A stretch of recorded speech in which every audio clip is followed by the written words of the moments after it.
Anong pagkakaiba ng herbal ninyo na likido sa herbal doon ng mga juice? Yung juice na sinasabing juice na pula, juice na itim, juice na juice ko, ewan. Opo, ayun nga po, yung sinasabi ko nga po, ako po nagtatanong din, sapagkat yung iba, saan ba ginawa yan? Pagka tinanong po ng mga consumer, saan ba gawa yan? Secret, sabi nila. Saan ba pataniman nyo? Secret. Kayo, mapapakita yung pataniman ninyo. Hindi pa po sa nakaraan natin noon, pinuntahan nyo sa Kapas Tarlac, at pinuntahan nyo ang ating laboratory, at kahit na anong oras po, pwede nyo uling ma-inspeksyon sapagkat quarterly po talagang kinakailangan sapagkat baka wala na ako sa address na yun, kamukha nung na-picturean nyo, nang bumalik kayo, iba na nakalagay. Yan po ay nasa pangangalaga ko po yan mula po sa pataniman hanggang sa mga laboratory, hanggang sa sinasabi natin na ang sabi nga nung iba katsagaay ka ni Kare. Isipin mo kasi pa nagbubungkal ng lupa. Ayoko kasing mahaluan po ng bagay na kemikal ang bagay na kalikasan. Okay. Doon sa ginagawa ninyo, di ba? Kasi mukhang parang total package. Lahat ata, pang tanim hanggang doon sa pag-mix. Hindi ba parang sa laki ho siguro ng demand sa dami na ginagawa ninyo? Nakakayanan nyo ba? May kapasidad ba yung inyong kumpanya sa Ray Herbal? Ito, magpuproduce ninyo ng ganong kalaki po. Ganong kalaki? Bang ilang tonelada ba ang kaya ng inyong... Ang kaya po ng planta natin, gaya po ngayon, meron po tayo ngayon sa Bamban Tarlac, sa Kapas. So meron na rin po tayo ngayon sa Cabanatuan City. Alright. So may mga kanya-kanya po kasi yan eh. Meron pong ginigiling doon, may ginigiling sa Tarlac, at may dito po sa main office. Yan po, pag dumating dito, halos 20 tinulada po ang kaya niyang i-produce sa loob po ng 15 days. 2,000 kilos, 20,000 kilos. Po. Okay. Na ito yung mga juice to, ha? Opo, kasi po pinipigayan sapagkat konting-konti lang po. Sabi nga nung iba, mayroong bagay na dahon na parang luha lang ng tutubi na kukuha. Okay, so itong sinasabi ninyo, anong pagkakaiba ng inyong herbal na doon sa mga juice na matamis, na medyo may lasa, masarap inumin, na ang sinasabi dulot at bisa, pareho rin dahil sangkap daw niyan mga prutas at mga gulay na hindi mo na kailangang dalhin yung mga gulay, magtitimpla ka ng gulay, iinumin mo na. Kayo ba'y magsasabi na kailangan kumain ka ng gulay, prutas, pagkatapos iinom ka pa ng herbal mo dahil di mo nagagawa, kahit i-substitute mo na itong herbal mo doon? Yun pong ating kasi, 77 klase ng mga gulay, prutas at mga halaman na talagang epektibo. Ano yung mga, sa akin, marami yan, pero anong pinaka-importante doon sa 77? Kasi kiniklaim din ng ibang mga herbal, pareho lang naman ata mga herbal company, mawalang galang lang karay. Anong pagkakaiba at anong lamang mo doon sa ibang herbal na, pag sinabi, herbal, pareho lang yan. Sabi po yon. Sa salitang herbal po kasi, maraming meaning. Meron yung tinatawag na 3 klase lang, may 4 na klase, may sinasabing may marunggay lang, may sinasabing may ganun lang. Ang pangunahin po dyan, yung tinatawag nating miracle berry at saka yung mahiwaga na wala pa silang maipakita sa akin na ganung klase. Ano itong miracle berry? Ano to? Anong itsura nito? Yan po yung pulang maliliit na parang saresa lang na pagkakinain nyo, neutralize. Na inyo neutralize po yung panlasa sa loob po ng 4 na oras, kumain lang kayo na isa, ang lahat ng bagay na matamis ay maasim ay patatamisin niya. Okay. Kayo lang ang may tanim noon, kayo lang may pataniman, kayo lang may hekta-hektarya ng ganyan, wala yung ibang mga herbal company? Kung may mapapakita po sila, siguro meron. Pero kung wala sila mapapakita, ako na po sasagot, wala. Kung may maipakita sila... So paano sinasabi, ikaw lang ang meron miracle berry? Na ganun kaluwang. Meron po iba, 4 na puno lang. Paano makapagpo-produce 4 na puno? Ako, may 1 puno ako eh. Kaya nga po. Binigay mo pa? Kaya nga po. Okay. At so, sa mga talo ko sila. 4, isa. May isa pa inyo. At saka maraming buka po inyo. Nauuna sa akin yung boy ko eh. Hindi nahihinog. Pag papipitas ako, tingin na, wala na eh. Wala na.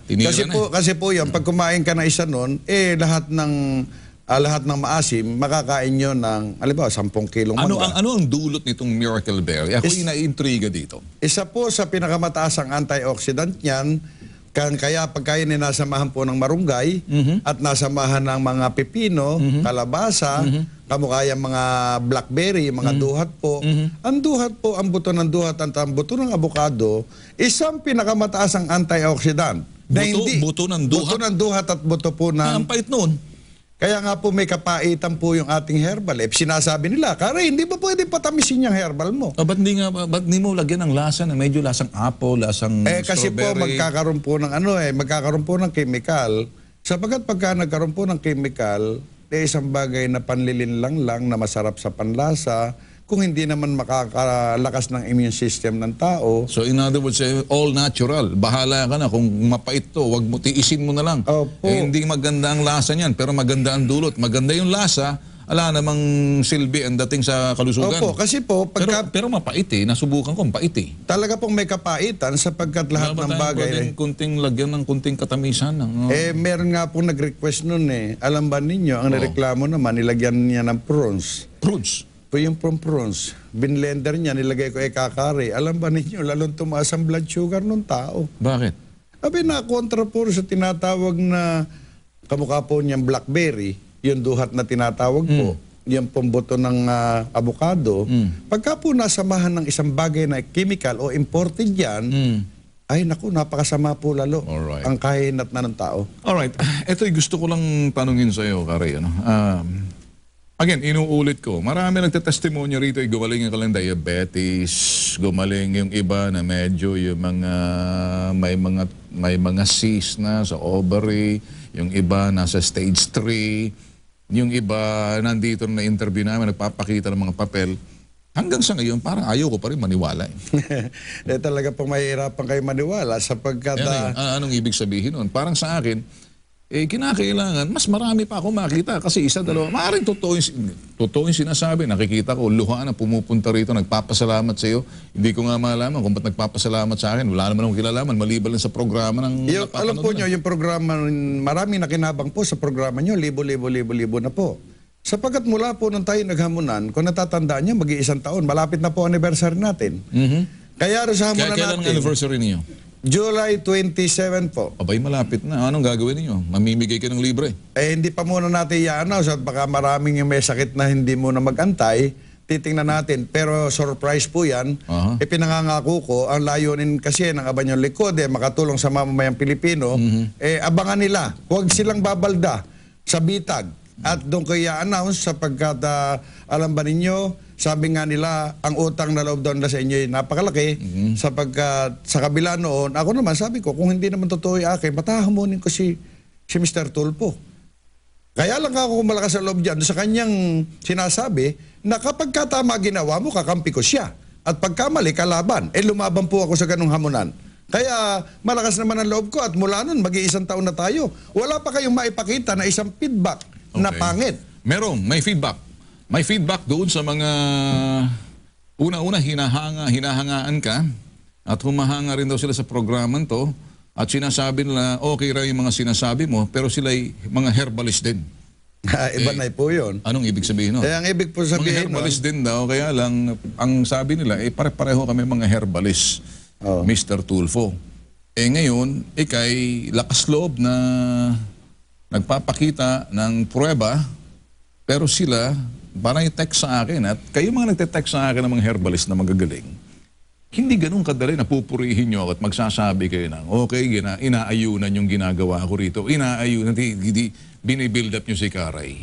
Pero hindi ko maintindihan. Alam po nyo yun, may nagpunta na po sa akin, nagsadya. Alam nyo, herbalist. Gusto mo, mangkas. Nakikisakay. Ganun ba? Na yun daw kanyang natuklasan mainam, ito Kakari, pag naisama mo sa herbal mo yan, napakainam. Abay ka ako, kung mainam yan, magsarili ka na at ako naman hayaan mo na ako na kahit barya-barya lang yung kinikita ko, okay na sa akin. Sa mga nanonood sa atin, samantalahin natin, ano ang nadudulot ng herbal ni Karay kakaiba doon sa mga juice, na may miracle juice na talagang pag ininom mo, mawawalan diabetes mo, high blood, mga ganire, ganyan, na halos pareho lang naman pala sa herbal niyo. Yun pong atin. Yung matamis na juice na kahit... Yun pong atin, sabihin nyo, lahat ng sinasabi nilang mainam daw, mahusay daw, puro med daw. Itong atin, may nakita nyo na, 37 yung testimony, nailantad ko sa inyo. Yung iba umiiyak pa. Samantalang sila, alin ba naipakita nila? Heto ngayon na sinasabi ko, lahat na yan, sasabihin, kung gawa ko, anak ko lang, pag sinabing pangit ng iba, nagagalit ako kahit na anak ko medyo kubildo, anak ko yun. Maganda sa paningin ko yun. Kaya yung mga may ibang invention dyan, huwag na kayong makisakay.